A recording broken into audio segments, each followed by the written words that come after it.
Puxa, Leah! Valia, valia! Puxa!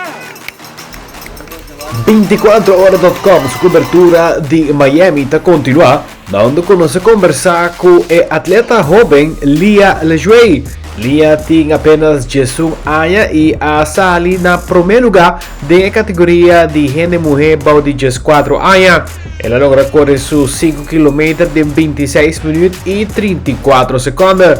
24horas.com a conversar com ele depois de race. Experiência bem bom.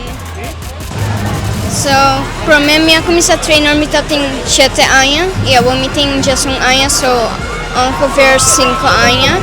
E meu training na mané 7 até 9 anos consiste de mané correr 1 km, 2 km e timbia intervalo cortico.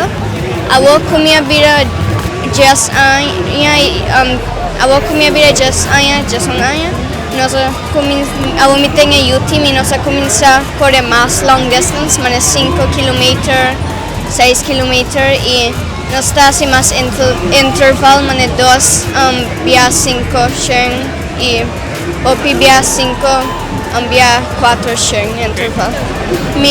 Minha comitada está correr marathon na Miami hopi via, so me tá que vai também para participar com 5 km.